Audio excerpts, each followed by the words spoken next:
રાપર તાલુકાના પલાસવા ગામે નવાપરા વિસ્તારમાં ગટરની ગંદકીના કારણે લોકોને ઘરમાં બહાર નીકળવું મુશ્કેલ બન્યું છે। ત્યારે આ વિસ્તારના આગેવાનોએ કલેક્ટર અને ડીડીઓને 70 થી 80 જેટલા આગેવાનોએ રજૂઆત કરી હતી। આ રજૂઆત વેળાએ નવા આવેલા કચ્છ કલેક્ટર અનિલ રાણાવસિયાનું ગ્રામજનોએ સન્માન કર્યું હતું। ગ્રામજનોએ જિલ્લા કલેક્ટરને કરાયેલી રજૂઆતમાં જણાવ્યું હતું કે પલાસવા નવાપરા વિસ્તારમાં 1000 જેટલા પરિવારો વસવાટ કરે છે। આ વિસ્તારના મુખ્ય રોડ પર વર્ષો પહેલા 1 ફૂટની ગટર લાઇન આવી હતી, જે સમય જતાં ચોકઅપ થઈ ગઈ છે। ઘરોમાંથી નીકળતું દૂષિત પાણી મુખ્ય રસ્તા પર ભરાઈ રહે છે અને આખો રસ્તો કીચડથી ખદબદી રહ્યો છે। સ્થાનિકોએ આક્રોશ સાથે જણાવ્યું હતું કે આ વિસ્તારમાં કોઈ બીમાર પડે તો કીચડના કારણે 108 એમ્બ્યુલન્સ પણ આવી શકતી નથી। એટલું જ નહીં, ગંદકીના કારણે અમારા દીકરી દીકરાઓના લગ્ન સંબંધો માટે કોઈ મહેમાન પણ આવી શકતા નથી, જેથી તાત્કાલિક ગટર લાઇન અને રસ્તા માટે ગ્રાન્ટની ફાળવણી કરવામાં આવે તેવી માંગ કરી હતી। પ્રત્યુત્તરમાં તાત્કાલિક આનો સર્વે કરવામાં આવશે અને એજન્સીને ગટર રોડ રસ્તાનું કામ આપવામાં આવશે એવી આગેવાનોને બાહેધરી આપવામાં આવી હતી। ભારત માતા કી જય।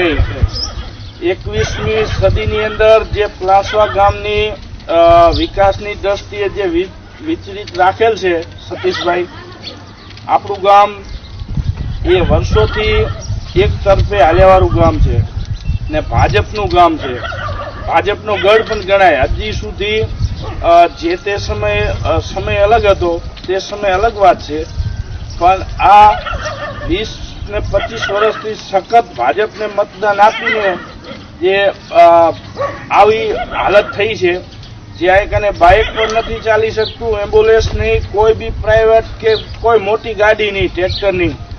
તો પલાસવા ગામની અંદર આવી બહુ જ તકલીફ છે। અત્યાર સુધી કોઈ વિકાસના નામે ફક્ત વાતો થઈ છે, કોઈ કામ નથી થયું। ગટર નાખી હતી એક નનકી, એ પણ બ્લેક થઈ ગઈ, એ વર્ષો થઈ ગયા એને।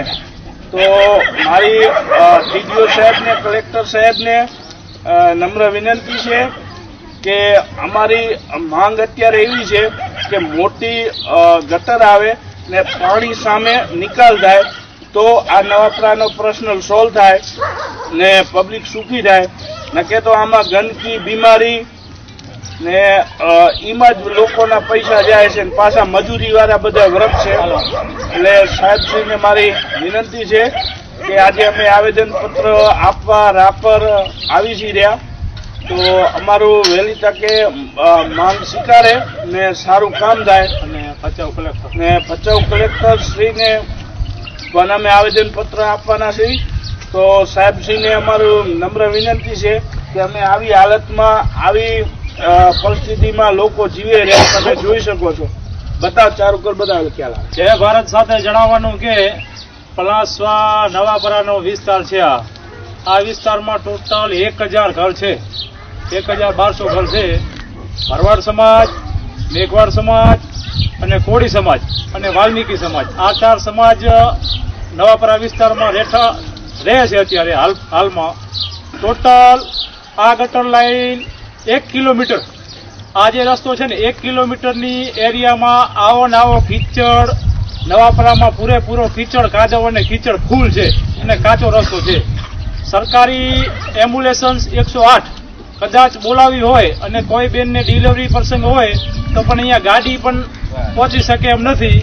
આ પોઝિશનમાં પલાસવા ગ્રામ પંચાયતના સરપંચ સાહેબને નમ્ર વિનંતી અને મામલતદાર સાહેબ, રાપર ડીડીઓ સાહેબ અને કચ્છ કલેક્ટર સાહેબ, આ બધા મોટા નેતાઓ અને જે સરકારી આપણા કચ્છ કલેક્ટર અને મામલતદાર સાહેબને નમ્ર વિનંતી કે તાત્કાલિક ડિસિઝન લઈને જે આ ગટર લાઇનનું કામ ચાલુ કરવામાં આવે। કેમ કે સરપંચ સાહેબે 1-2 વર્ષ પહેલા એકની ગટર લાઈન નાખેલ હતી, પણ ઘણા વર્ષ પહેલા અંદાજે સરપંચ સાહેબે જે ગટર લાઈન નાખી હતી એ આખી લાઈન ચોકઅપ થઈ ગઈ છે। તો અમારી સરપંચ સાહેબને અને ટીડીઓ સાહેબને અને કચ્છ કલેક્ટર સાહેબને નમ્ર વિનંતી છે કે મોટી ગટર લાઈન નાખવામાં આવે તો આખું આ ગટરનું પાણી નીકળી શકે। કેમ કે આમાં કોઈ બહાર ગામથી મહેમાન પણ આવે છે, એ લોકો એમ કહે છે કે તમારા ગામમાં આવી કીચડમાં અમારે આવું કેમ?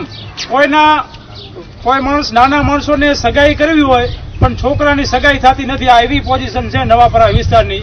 માંદાઈ તો મચ્છર, મેલેરિયા આમાં તો બધું થાય છે, પણ હવે આ બચારા માણસો હેરાન પરેશાન થઈ ગયા છે.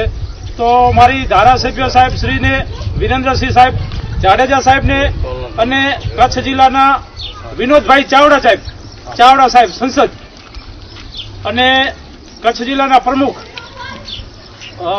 પ્રમુખ સાહેબને નમ્ર વિનંતી કે આ તાત્કાલિક ડિસિઝન લઈને આનું ગટરનું કામ ચાલુ કરવામાં આવે. પલાસવા વિસ્તાર